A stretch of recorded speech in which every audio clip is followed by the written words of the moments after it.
सूत्रभाष्य कृतौ वन्दे भगवन्तौ पुनः पुनः ईश्वर गुरुरात्मेति मूर्तिभेदविभागिने व्योमवद्व्याप्तदेहाय दक्षिणामूर्तये नमः। अखण्डं सच्चिदानन्दम् अवाङ्मनसगोचरम् आत्मानम् अखिलाधारम् आश्रयेऽभीष्टसिद्धये।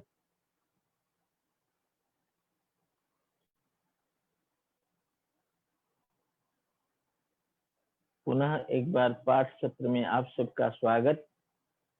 सबको नमो नमः। हम लोग वेदांत सार पर विचार कर रहे हैं। ये वेदांत ग्रंथ का, वेदांत शास्त्र का प्रकरण ग्रंथ है। इसका विचार हम लोग कर रहे थे। जो गुरु के शरण में आए हुए शिष्य, जो संसारानल संतप्त शिष्य है, उसको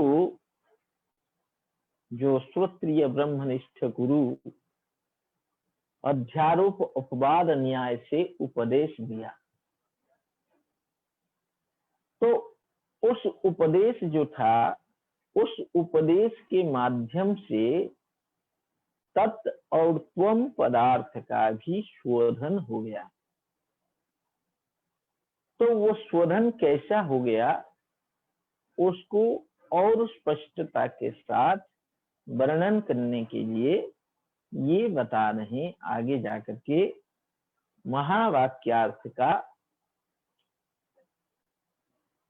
महावाक्य का अर्थ का वर्णन कर रहे हैं। तो इसमें हम लोगों ने देखा था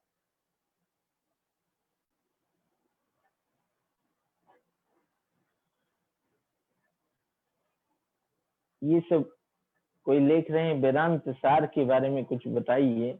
अब वेदांत सार ग्रंथ जो है ना, कुछ ही दिनों में समाप्त होने वाला है। तो अब वेदांत सार के बारे में तो कभी फिर भूमिका बनाएंगे, क्योंकि मैंने शुरू में बहुत बताया है। लेकिन अभी शास्त्र पर हम लोग विचार करते हैं।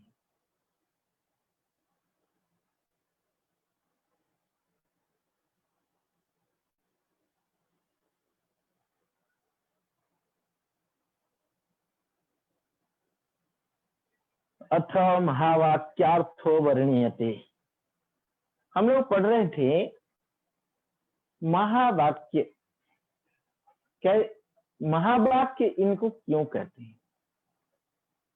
मैंने कल प्रयास किया था जो महावाक्य किसको कहते हैं उसको थोड़ा सा हम लोग ठीक तरीके से समझ लें, इसका प्रयास हमने कल किया था।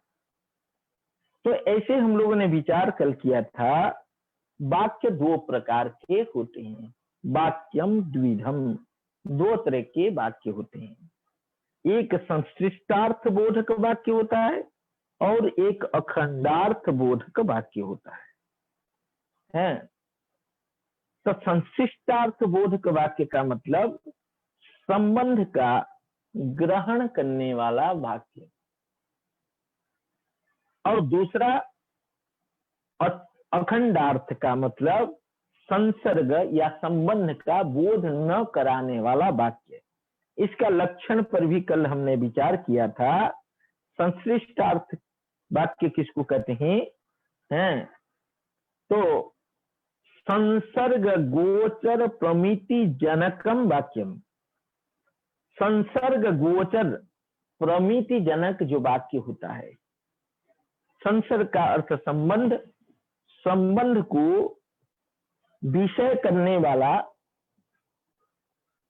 करने वाली ऐसी जो प्रमिति, प्रमिति माने प्रमा, यथार्थ ज्ञान, उसको उत्पन्न करने वाला जो वाक्य होता है, माने संबंध को विषय करने वाली प्रमिति माने ज्ञान का ज्ञान को उत्पन्न करने वाला जो वाक्य होता है उसको हम लोगों ने संश्लिष्टार्थ वाक्य कहा था। जैसे गाम आनय इत्यादि वाक्य, यहाँ संबंध का ज्ञान हमको हो रहा है। और अखंडार्थ किसको कहते हैं? तो अखंडार्थ कहते हैं संसर्गा गोचर प्रमिति जनकम वाक्यम। संसर्ग माने संबंध, उसका अगोचर माने उसको विषय न करने वाली जो प्रमिति है माने यथार्थ ज्ञान है, उसको उत्पन्न करने वाला जो वाक्य है उसको हम कहते हैं संसर्गा गोचर प्रमिति जनकम वाक्यम। जैसे लौकिक उदाहरण में हमने प्रकृष्ट प्रकाश चंद्र इत्यादि का उदाहरण दिया था, अथवा स्वयं देवदत्त इत्यादि वाक्यों का उदाहरण। इसमें जैसे प्रकृष्ट प्रकाश चंद्र में केवल चंद्र स्वरूप मात्र का बोध होता है, न कि इसमें कोई संसर्ग का संबंध का बोध नहीं होता है। उसी तरह का स्वयं देवदत्त वाक्य जो है ये भी अखंडार्थ बोधक वाक्य है, क्योंकि इसमें क्या होता है, देवदत्त पिंड मात्र का बोध होता है। इसी को इन्हीं अखंडार्थ बोधक वाक्य को महावाक्य कहते हैं। अखंडार्थ बोध वाक्य को क्या कहते हैं? महावाक्य कहते हैं। तो हम लोगों ने ये विचार किया था, अथ महावाक्यार्थो वर्ण्यते, महावाक्यार्थ का वर्णन हो रहा है। इदम तत्त्वमसि वाक्यम, मैंने कहा था ये जो तत्त्वमसि वाक्य आया है वो छांदोग्य उपनिषद के 6ठ प्रकरण में ये वाक्य आया है। इसका तात्पर्य यही है। इसकी कहानी शायद मैंने 1-2 बार आप लोगों से निवेदन किया है। वो ऐसे था, पिता पूछते हैं क्या एक विज्ञान से सर्व विज्ञान हो जाए, एक के ज्ञान से सबका ज्ञान हो जाए, इस तरह का तुमने कोई ज्ञान प्राप्त किया है क्या? वो मना करता है, श्वेत केतु मना करता है। फिर पिता उसको उपदेश देते हैं, सदैव सम्येदमग्र आसीत एकमेवाद्वितीयम है। ये जो इदम, इदम माने परिदृश्यमानम जगत प्रपंच, जगत प्रपंच जो है अग्रे माने उत्पत्ति है प्राग सद एव आसीत, वो सत्य कैसा है न करें, एकम एव अद्वितीयम, एक अद्वितीय सत्य मात्र था। तो उसके बाद सृष्टि वगैरह का उन्होंने बताया। बताने के बाद वो जो तत्व के बारे में बता रहे थे, उन्होंने कहा वो तत्व और कुछ नहीं है, वो तुम ही हो, तुमसे वो अतिरिक्त नहीं है। वो जो परोक्षत्वादि विशिष्ट चैतन्य के बारे में मैंने बताया था, वो क्या है? त्वम असि, तत् त्वम असि, तत्तत्वम त्वम एव असि। तो वह तुम हो हैं। तो इसका तात्पर्य इस तरह का निकला, जो उस तत्व का जो स्वरूप है तुम्हारा भी वही स्वरूप है, इस तरह का कहना चाहते हैं। तो इसी यहां कह रहे हैं इदम तत्त्वमसि वाक्यम, ये जो तत्त्वमसि वाक्य है संबंध त्रयेण, 3 संबंध से अखंडार्थ बोधकम भवति, अखंडार्थ बोधक होता है।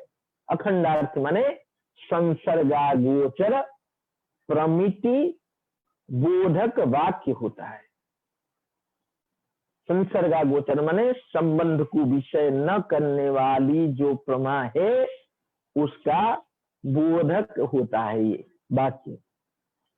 तो संबंध त्रय क्या है? तो संबंध त्रय नाम पदयो सामानाधिकरण्यम। संबंध त्रय 3 संबंध है। सबसे पहला संबंध है पदयो सामानाधिकरण्यम, दोनों पद दो पद है ना, तत् और त्वम, इन दोनों पदों का सामानाधिकरण्य, सामानाधिकरण्य इसको कहते हैं। दो जब समान विभक्त्यंत पदयो हो हैं, एकाधिक एक अर्थ विषयता, माने दो समान विभक्त्यंत पद, इसको कह समान विभक्त्यन्तयोः पदयोः एकस्मिन् अर्थे तात्पर्यं सामानाधिकरण्यम। समान विभक्त्यंत दो पदों का एक अर्थ में जब तात्पर्य होता है उसको सामानाधिकरण्य कहते हैं। समान विभक्त्यन्तयोः पदयोः एकस्मिन् अर्थे तात्पर्यं सामानाधिकरण्यम, ये सामानाधिकरण्य है। और दूसरा है पदार्थयो विशेषण विशेष्य भाव।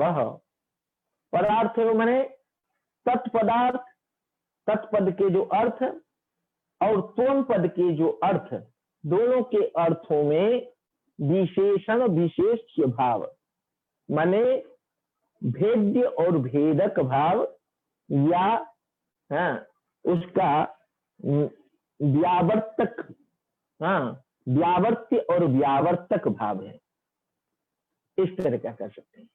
और तीसरा संबंध, ये दूसरा संबंध हो गया पदार्थयोः विशेषण विशेष्य भाव। तीसरा जो संबंध है उसको कह रहे हैं प्रत्यगात्म पदार्थयोः लक्ष्य लक्षण भावश्चेति। इसको इस तरह का लगाना, प्रत्यगात्मा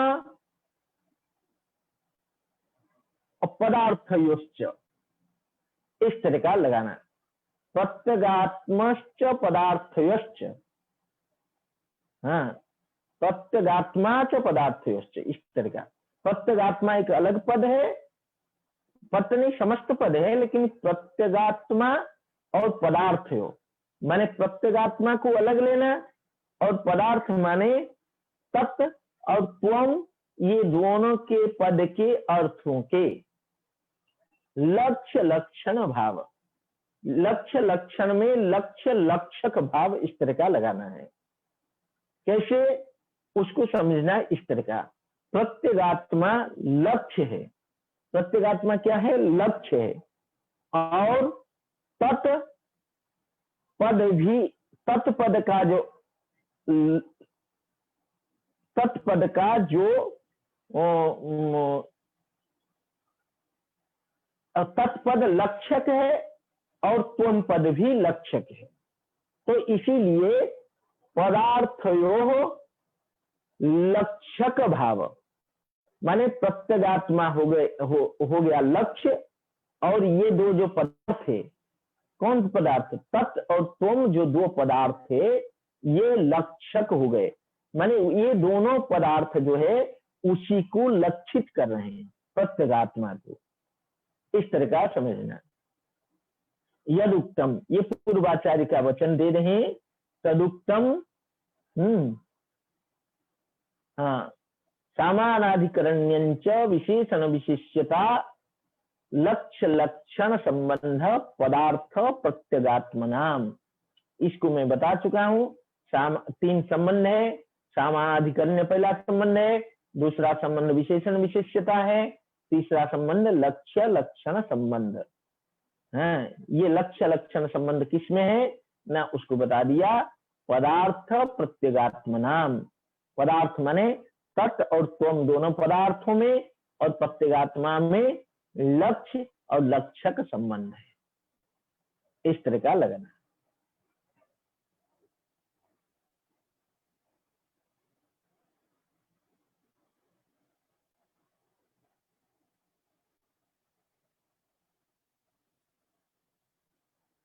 अब एक एक संबंध को स्पष्ट कर रहे हैं। तीनों संबंध से क्या होता है, अखंडार्थ बोधक होता है। तत्त्वमसि वाक्य अखंडार्थ का बोधक होता है। तो कहते हैं सामानाधिकरण्य क्या है, करें सामानाधिकरण्य संबंध स्थावत।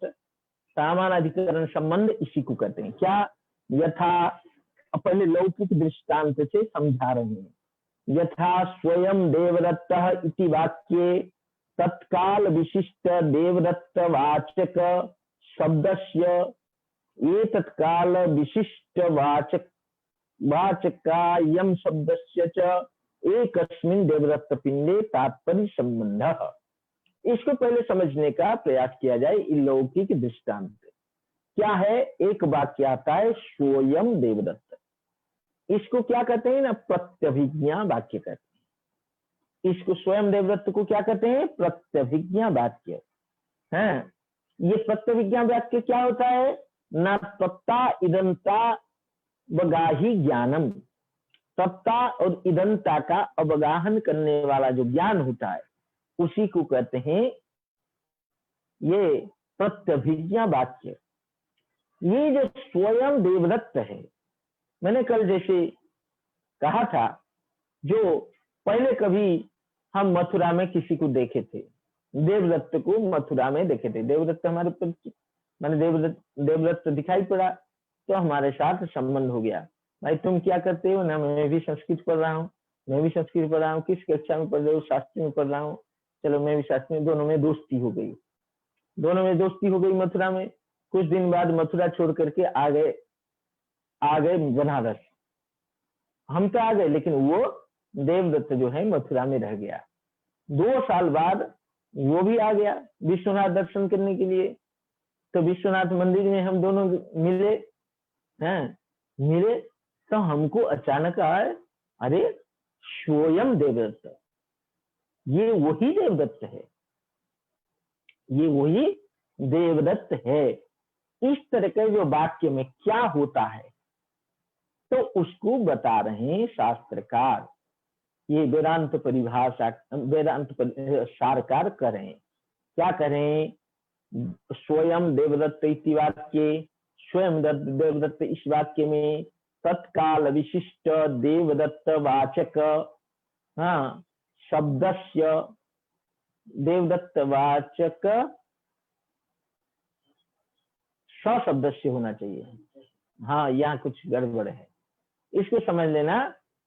इति वाक्य, स्वयं देवदत्त इति वाक्य में, स्वयं देवदत्त इस वाक्य में तत्काल विशिष्ट देवदत्त वाचक, तत्काल विशिष्ट देवदत्त वाचक सशब्दस्य, जो सशब्द लगा है यहाँ, पहले जो सशब्द है वो क्या है ना? तत्काल विशिष्ट देवदत्त का वाचक है। और एक तत्काल विशिष्ट वाचक अयम शब्दस्य च, तो ये जो अयम पद, स के बाद जो अयम पद लगा है, स्वयं है ना, स अयम, स्वयं हो गया। तो अयम जो है, अयम किसको कहता है ना? एतत् काल माने वर्तमान, जिस काल में हम देख रहे हैं। तत्काल माने हो गया जिस काल में हम उसको देखे थे मथुरा में, वो काल हो गया तत्काल। उस काल से विशिष्ट देवदत्त वाचक शब्द हो गया सशब्द। और एतत् काल माने जिस काल में विश्वनाथ मंदिर में हम देवदत्त को देख रहे हैं, वो काल हो गया एतत् काल। उस काल से विशिष्ट वाचक शब्द हो गया अयम शब्द। इन दोनों शब्द जो है एकस्मिन् पिंडे, ये दोनों शब्द क्या कर रहे हैं? एक पिंड में तात्पर्य संबंध को बता रहे हैं। हाँ, तो ये सामानाधिकरण में हुआ। सामानाधिकरण में क्यों हुआ? इसको मैंने सामानाधिकरण का लक्षण बताया था, जो समान विभक्त्यंतयोः पदयोः, समान विभक्त्यंत पद हो गए स और अयम, 2 पद, समझे? उसका एकस्मिन अर्थे, एकस्मिन अर्थ हो गया देवदत्त पिंड, उसी में तात्पर्य संबंध है। एक पिंड में 2 अलग अलग शब्द, जो स और अयम दोनों एक पिंड को जब बोध कराते हैं तब क्या होता है ना? उनका सामानाधिकरण संबंध होता है। तो ये तो दृष्टांत में हो गया। अब द्राष्ट्रांत में उसको लगा रहे हैं, द्राष्ट्रांतिक में लगा रहे हैं। तथा च तत्त्वमसि वाक्येपि करें तत्त्वमसि इस वाक्य में भी परोक्षत्वादि विशिष्ट चैतन्यवाचक तत्शब्दस्य, करें इसमें पहला शब्द है तत्। तत् किसको कहता है? परोक्षत्वादि विशिष्ट चैतन्य को कहता है। तत्पद क्या कहता है? परोक्षत्वादि विशिष्ट चैतन्य को कहता है। तत् माने ईश्वर है, तत् माने हो गया ईश्वर। ईश्वर हमको प्रत्यक्ष नहीं हो रहा है, वो परोक्ष है।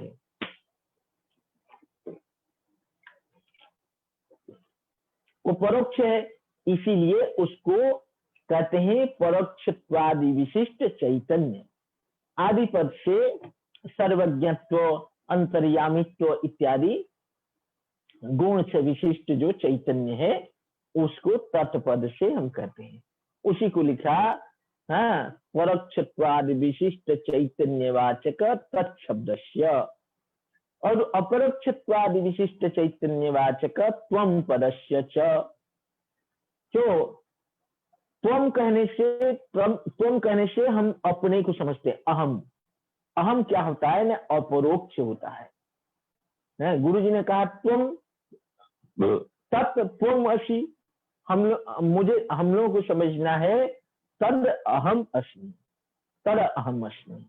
अहम होता है अपरोक्ष, इसीलिए अपरोक्षत्वादि विशिष्ट चैतन्यवाचक है। तो अपरोक्षत्वादि विशिष्ट चैतन्यवाचक जो त्वम पद है उसका एकस्मिन् चैतन्य तात्पर्य संबंध, एक ही चैतन्य में तात्पर्य संबंध होता है। इसको इस तरह का समझना। दो शब्द हो गए। दो शब्द क्या हो गए? एक हो गया तत्, एक हो गया त्वम। दो शब्द और समान विभक्त्यंत पद है, दोनों प्रथमा विभक्त्यंत पद है। समझे? ये पहले का अर्थ क्या है? न परोक्षत्वादि विशिष्ट चैतन्य। दूसरा का अर्थ है अपरोक्षत्वादि विशिष्ट चैतन्य। इनका जब एक चैतन्य मात्र में तात्पर्य होता है, इसी को समानाधिकरण्य कहते हैं। मैंने जैसे बताया था, समान विभक्त्यंतयोः पदयोः, समान विभक्त्यंत पदों में है जो है क्या है, जो एकस्मिन् अर्थे तात्पर्य, एक अर्थ में तात्पर्य का बोध होना, एक अर्थ यहाँ चैतन्य रूप अर्थ में तात्पर्य होना, यही समानाधिकरण्य है। अब हम आगे चलते हैं। पहला संबंध हो गया समानाधिकरण्य संबंध। दूसरा संबंध है विशेषण विशेष्य भाव। तो उसी को बता रहे हैं, विशेषण विशेष्य भाव संबंधस्तु। विशेषण विशेष्य भाव संबंध किसको कहते हैं? यथा तत्रैव वाक्ये, तत्रैव वाक्य माने स्वयं देवदत्त इति वाक्ये सशब्दार्थ तत्काल विशिष्ट देवदत्तस्य। सशब्द का अर्थ पहले भी हम लोग विचार किए हैं, तत्काल विशिष्ट देवदत्त। और अयम शब्दार्थ एतत्काल विशिष्ट देवदत्तस्य। अयम शब्द किसको कहता है? एतत्काल विशिष्ट देवदत्त को कहता है। अनन्य भेद व्यावर्तकतया, करें ये एक दूसरे के भेद का व्यावर्तक हो जाते हैं। माने स जो है, स शब्द क्या कहता है? न तत्काल विशिष्ट देवदत्त को कहता है, और अयम कहता है ए तत्काल विशिष्ट देवदत्त को। ये दोनों एक दूसरे के भेद के व्यावर्तक होते हैं। दोनों क्या करते हैं ना? स जो है ए तत्काल विशिष्ट तत्व को हटा देता है, और अयम जो है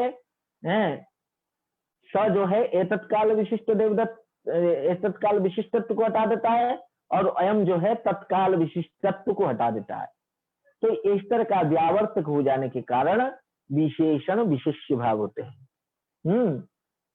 तो विशेषण क्या होता है? व्यावर्तक होता है, विशेष्य व्यावर्त्य होता है। इसीलिए ये व्यावर्त्य व्यावर्तक भाव होने के कारण इसी को विशेषण विशेष्य भाव कहा गया। तथा अत्रापि, करें अत्रापि माने तत्त्वमसि इति वाक्य में भी। अत्रापि वाक्ये तत्पदार्थ परोक्षत्वाद विशिष्ट चैतन्यस्य, तत्पद का अर्थ हो गया परोक्षत्वादि विशिष्ट चैतन्य, और त्वम पद का अर्थ क्या हो गया, अपरोक्षत्वादि विशिष्ट चैतन्य।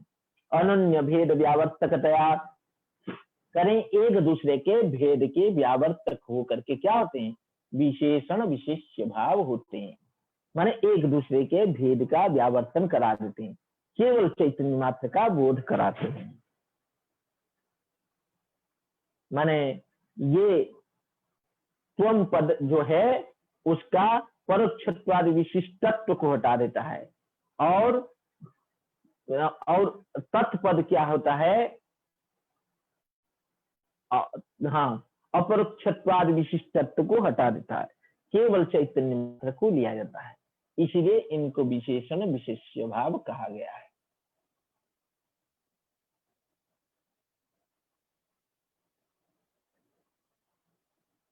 लक्ष्य लक्षण भाव संबंधस्तु, तीसरा संबंध है लक्ष्य लक्षण भाव संबंध है। यथा तत्रैव सशब्द, तत्र माने ये स्वयं देवदत्त ये वाक्य देखे थे, उसमें सशब्द अयम शब्दयोः तदर्थयोर्वा विरुद्ध तत्काल एतत्काल विशिष्टत्व परित्यागेन अविरुद्ध देवदत्तेन सह लक्ष्य लक्षण भाव। इसको थोड़ा पहले समझ लिया जाए, ये लक्ष्य लक्षण भाव क्या होता है। कल मैंने लक्षणा पर विचार किया था, सुनिए, कल क्या किया थे, लक्षणा पर हमने विचार किया था। एक जब हमारे तात्पर्य, हाँ, वक्ता के इच्छा जो तात्पर्य रूप है जब अनुपपन्न होता है तब हम क्या करते हैं, लक्षणा करते हैं, किसी पद का या किसी वाक्य का लक्षणा करते हैं। जैसे किसी ने कह दिया था, जो गंगायाम घोष, किसी ने कह दिया था गंगा जो जल प्रवाह इसमें घोष संभव नहीं है, इसीलिए उसके तट में लक्षणा किया गया, लक्षणा की गई थी। उसी तरह का ये तट हो गया लक्ष्य, और तीर से हम तीर पद से तट में लक्षणा किए हैं, लक्ष्य हो गया तट और लक्षणा हो गई तीर पद के अर्थ के। तो इस तरह का हम यहां देखते हैं क्या होता है, स्वयं देवदत्त में क्या करते हैं, स शब्द और अयम शब्द। स शब्द क्या करता है, वो क्या करता है, ना केवल देवदत्त पिंड को लक्षित करता है, उसका वाच्यार्थ है तत्काल विशिष्ट देवदत्त। स शब्द का वाच्यार्थ क्या है, तत्काल विशिष्ट देवदत्त, लेकिन उसका लक्षणा है केवल देवदत्त पिंड में। मैंने स शब्द हो गया लक्षक, मैंने कहा लक्ष्य लक्षण भाव को यहाँ लक्ष्य लक्षक भाव समझना है। स शब्द हो गया लक्षक और लक्ष्य हो गया उसका देवदत्त पिंड मात्र। तो उसी को ये समझा रहे हैं, स शब्द अयम शब्दयोः, स शब्द और अयम शब्द वो दोनों था, तदर्थयोर्वा, उनके अर्थ, अर्थ क्या है ना, तत्काल विशिष्ट देवदत्त और ये तत्काल विशिष्ट देवदत्त, उनका विरुद्ध तत्काल ए तत्काल विशिष्टत्व परित्यागेन। ये परित्याग कैसे होगा, आगे भाग त्याग लक्षणा खुद शास्त्रकार बताएंगे। उसके द्वारा भाग त्याग लक्षणा के द्वारा क्या करते हैं, इसका एक भाग को हटा देते हैं, हाँ, और एक शुद्ध भाग जो होता है, उस अविरुद्ध भाग जो होता है उसी में लक्षणा की जाती है। आगे बताएंगे उसको, इस तरह का समझो। विरुद्ध जो ए तत्काल और ए तत्काल, ये अंश को परित्याग करके, भाग को परित्याग करके अविरुद्ध जो देवदत्त है उसी में क्या करते हैं, लक्षणा कर लेते हैं। अविरुद्ध देवदत्त पिंड में लक्षणा कर लेते हैं। इसी को कहते हैं लक्ष्य लक्षण भाव। लक्ष्य हो गया देवदत्त पिंड और लक्षक हो गए ये दोनों पद। कौन? स और अयम, ये दोनों पद या इनका जो अर्थ है। तथा अत्रापि, अत्रापि माने तत्त्वमसि वाक्य में भी तत्त्वम पदयोः, कहने तत् और तम, त्वम ये दोनों पद, तदर्थयोर्वा अथवा उनके अर्थ। उनके अर्थ क्या है? परोक्षत्वादि विशिष्ट चैतन्य और अपरोक्षत्वादि विशिष्ट चैतन्य, इनका विरुद्ध परोक्षत्व अपरोक्षत्वादि विशिष्टत्व, इनमें विरुद्ध अंश कितने हैं? न परोक्षत्व विशिष्टत्व और अपरोक्षत्व विशिष्टत्व, ये दोनों में विरोध है। चैतन्य अंश में विरोध नहीं है, हैं? उसी को कह रहे हैं विरुद्ध परोक्षत्व अपरोक्षत्वादि विशिष्टत्व परित्यागेन, परित्याग करके अविरुद्ध जो चैतन्य न सह लक्ष्य लक्षण भाव, अविरुद्ध जो चैतन्य अंश है उसी के साथ लक्ष्य लक्षण भाव, वही लक्ष्य है। अविरुद्ध चैतन्य जो है यही लक्ष्य है और लक्षक हो गए ये दोनों पद या दोनों के अर्थ। इयमेव भाग लक्षणा इत्युच्यते, इसी को भाग लक्षणा भी कहते हैं। भाग त्याग लक्षणा भी कहते हैं, जहत अजहत लक्षणा भी इसी को कहते हैं।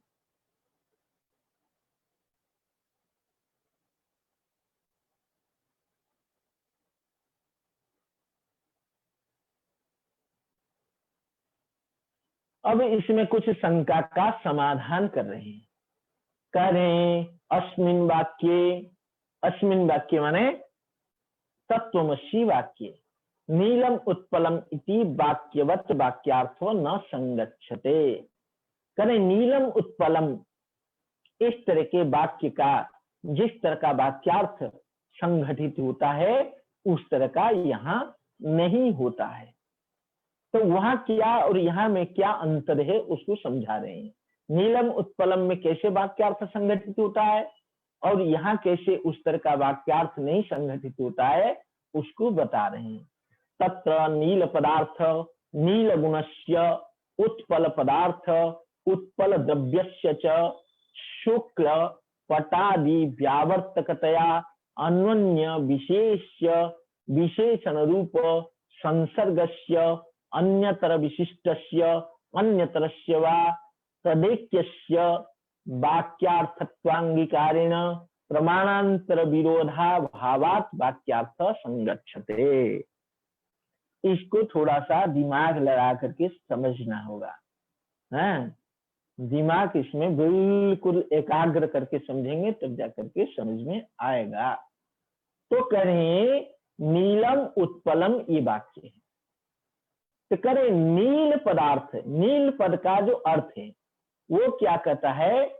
ना नील गुण को कहता है, उसी कह रहे नील पदार्थ नील गुणस्य, और उत्पल पदार्थ जो है उत्पल द्रव्यस्य, माने शुक्ल पटादि व्यावर्तकतया। इसको इस तरह का समझिए, जब नील पदार्थ जब नील गुण को कहता है शुक्लादि गुण का व्यावर्तन कर देता है। माने वो उत्पल माने कमल कैसा है ना, शुक्लादि नहीं है।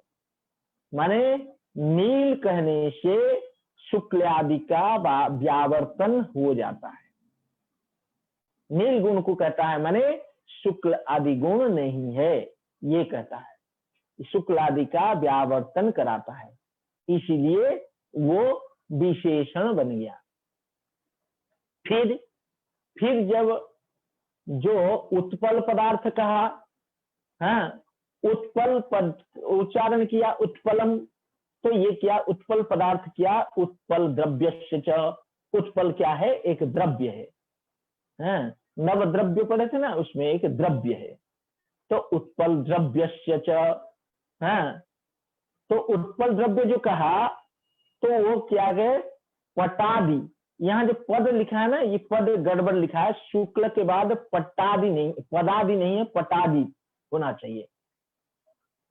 शुक्ल पटादि व्यावर्तकतया, तो ये पट आदि का व्यावर्तन करता है। माने उत्पल माने हम समझेंगे ये कमल है, पटादी नहीं है। जैसे नील कहने से शुक्लादि को नहीं समझेंगे, केवल नील को समझेंगे, उसी तरह का उत्पल कहने से हैं जो नील तो पटादि भी होते हैं, तो पटादि का व्यावर्तक हो गया। तो एक दूसरे का भेद का व्यावर्तन करा दिए। कौन? नीलम भी शुक्लादि गुण का व्यावर्तन करा दिया, उत्पलम भी पटादि द्रव्य का व्यावर्तन करा दिया। कराने से क्या हुआ? शुक्ल पटादि व्यावर्तकतया अनन्य विशेष्य विशेष्यण रूप संसर्गस्य, माने एक दूसरे का विशेष्य विशेषण भाव बन गए। इस तरह का संसर्ग जो है ये अन्यतर विशिष्टस्य अन्यतरस्य, माने एक से विशिष्ट अन्य हो गया और अन्य से विशिष्ट दूसरा हो गया। माने नील गुण से विशिष्ट उत्पल द्रव्य हो गया, अथवा उत्पल द्रव्य विशिष्ट नील गुण हो गया। तो इस तरह का हो जाने से हैं, अथवा एक तदैक्यस्य, तदैक्यस्य माने नीलत्व विशिष्ट उत्पल हो गया। एक हो जाने से वाक्यार्थत्व अंगीकार करने, इस तरह का वाक्यार्थ का अंगीकार माने स्वीकार करने से प्रमाणांतर विरोधाभावात, करें दूसरे किसी प्रत्यक्षादि प्रमाण से इसका विरोध नहीं है।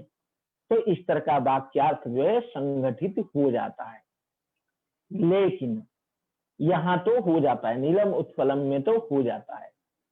अत्र तु माने तत्वमसि वाक्य में तत्पदार्थ, तत्पदार्थ क्या कहता है? न परोक्षत्वादि विशिष्ट चैतन्यस्य, त्वम पदार्थ क्या कहता है? अपरोक्षत्वादि विशिष्ट चैतन्यस्य च अन्योन्य भेद व्यावर्तकतया, ये एक दूसरे का भेद व्यावर्तक होते हैं। विशेषण विशेष्य भाव संसर्गस्य, ये अगर विशेषण विशेष्य भाव संसर्ग को लेंगे, अन्यतर विशिष्टस्य अन्यतरस्य, माने हम अगर इस तरह का लेंगे परोक्षत्वादि विशिष्ट चैतन्यत्व विशिष्ट है, ये अपरोक्षत्वादि विशिष्ट चैतन्य, इस तरह का अगर लेंगे, अथवा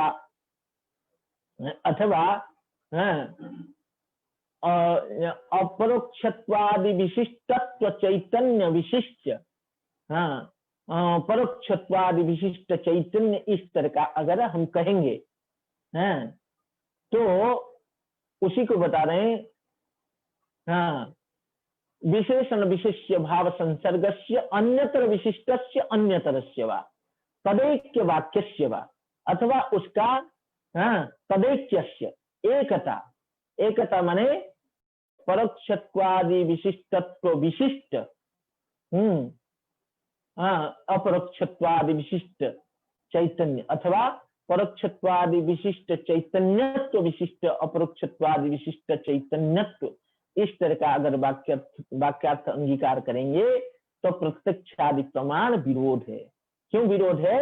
ना ये जो तत्वमसि में वो तत् अलग, माने तत् को हम परोक्षत्वादि विशिष्ट चैतन्य ईश्वर समझते हैं और त्वम को अपरोक्षत्वादि विशिष्ट चैतन्य समझते हैं।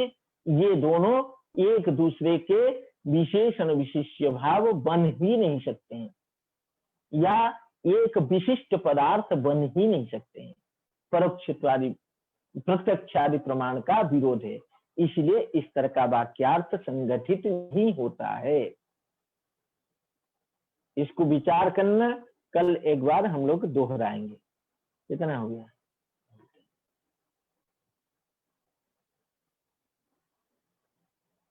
अब तीन लक्षणा की बात करेंगे हैं। एक तीन तरह की लक्षणा की जाती है। एक होता है जहत लक्षणा, एक होती है अजहत लक्षणा, एक होती है जहत अजहत लक्षणा। हाँ, तो इसमें जहत लक्षणा का किसको कहते हैं? इसको कहीं कहीं जहत स्वार्थ लक्षणा भी कहते हैं।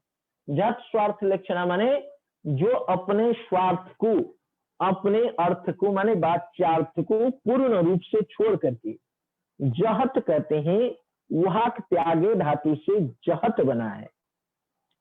तो जो अपना स्वार्थ को बिल्कुल छोड़ दे, उसी में छोड़ करके अन्य में लक्षणा की जाए तो उसको जहत स्वार्थ लक्षणा या जहत लक्षणा कहते हैं। और जो अपना स्वार्थ को तो न छोड़े लेकिन अन्य में लक्षणा हो तो उसको अजहत लक्षणा कहते हैं। और जो एक अंश को छोड़े और अन्य अंश को न छोड़े उसको जहत अजहत लक्षणा कहते हैं। तो करें अत्र तो गंगायाम घोषा प्रतिवसति इतिवत, इस पर हम लोग विचार कर चुके हैं।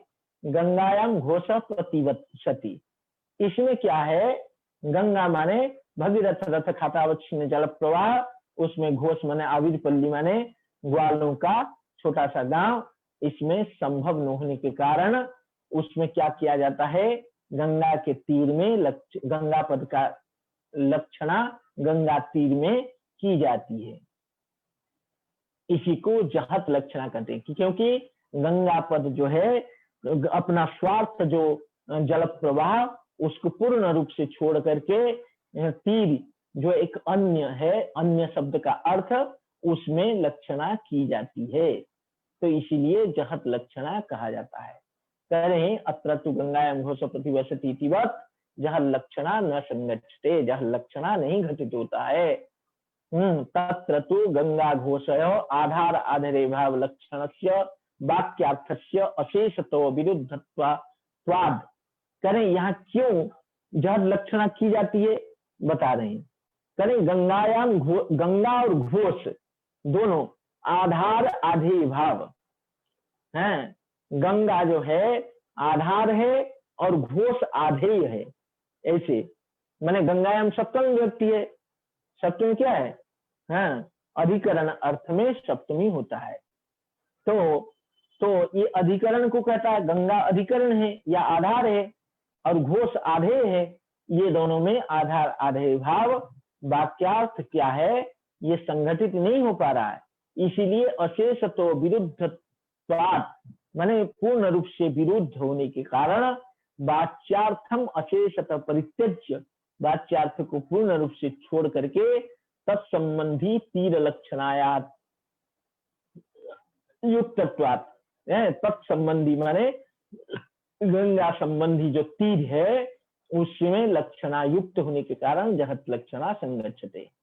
अत्र तु परोक्षत्वादि विशिष्ट चैतन्यिकत्व रूपस्य वाक्यार्थस्य, और यहाँ क्या है तत्वमसि वाक्य में क्या है ना, परोक्षत्व अपरोक्षत्वादि विशिष्ट चैतन्य का एकत्व बताता है अच्छी पद, इसीलिए वाक्यार्थस्य भाग मात्र विरोधात, यहाँ भाग मात्र में विरोध है। किस भाग में, परोक्षत्व और अपरोक्षत्व भाग में विरोध है। तो विरोधात भागांतरम अपरित्यज्य अन्य लक्षणाया अयुक्तत्वात्, करें विरोधात भागांतरम अपरित्यज्य माने भागांतर को बिना छोड़े हैं अन्य में लक्षणा करना अयुक्त होने के कारण जह लक्षणा न संगच्छते, यह लक्षणा संगठित नहीं होता है। इस पर कल और भी विचार कर सकते हैं। आज यही पाठ को नया पाठ को विराम देंगे।